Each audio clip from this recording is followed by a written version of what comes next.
All right, today we're going to be conducting an experiment with an acid-base reaction. Today we're going to be combining vinegar, which is our acid, and baking soda, which is our base, which we have in little paper towels here. So with this reaction, I have it written here, sodium bicarb, the chemical formula, which is a solid, vinegar, which is a liquid, it's diluted acetic acid.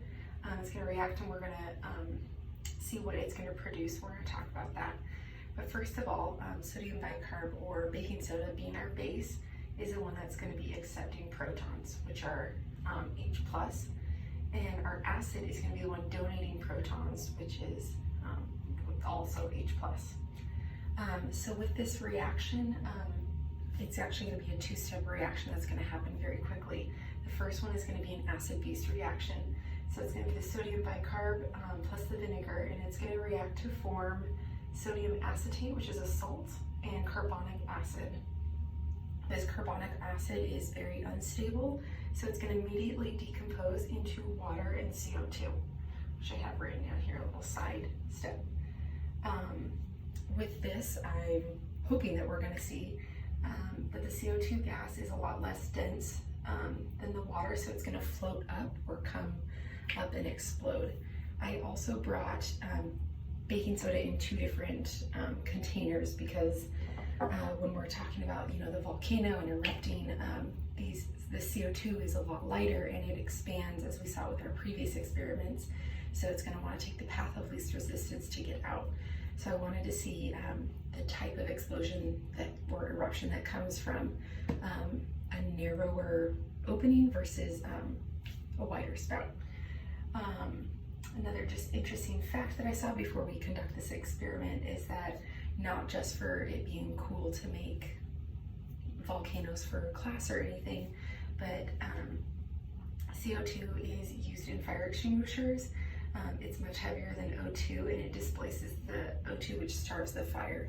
So that was a cool fact of what else this science experiment shows, but is used in fire extinguishers as well. All right, so we'll see what our reaction does. We're doing it in the shower so we don't make a huge mess. So the first one we'll do is this one. All right, so I have my sodium bicarb, my base that is in there, and we're gonna pour acid or dilute acetic acid in it. And hopefully it's gonna start reacting.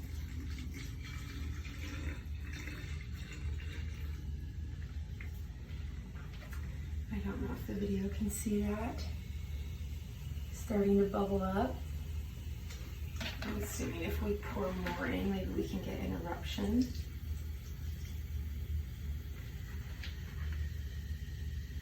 No, not as much for that one. All right.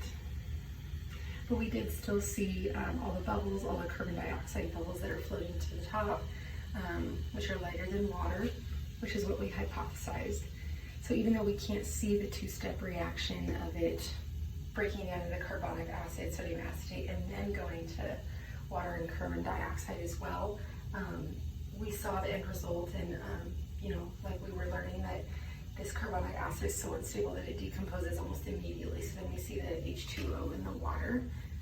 All right, and now we'll do one more with the wider spout and just see if anything different happens.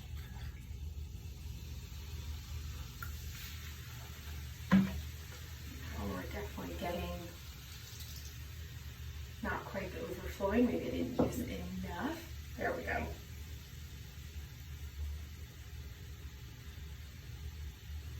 All right, so this experiment shows us an acid-base reaction.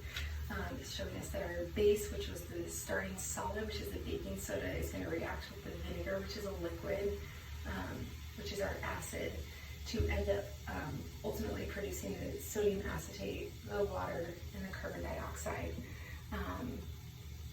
As it keeps bubbling, and hypothesizing that if we were to keep adding baking soda and keep adding vinegar, it would be continuous. And I'm seeing now that I probably didn't put enough baking soda, and if we were to add more, that you'd probably get a bigger eruption or explosion. So overall, our experiment worked. We didn't get as much of a volcano explosion as I was hoping for, but I think in hypothesizing that if I were to add more, there would have been a bigger reaction, especially with this one. Adding more baking soda and the vinegar, with how quickly it reacted and with it wanting to travel a path of least resistance, I think it would have overflowed from this one. All right, and there's my experiment.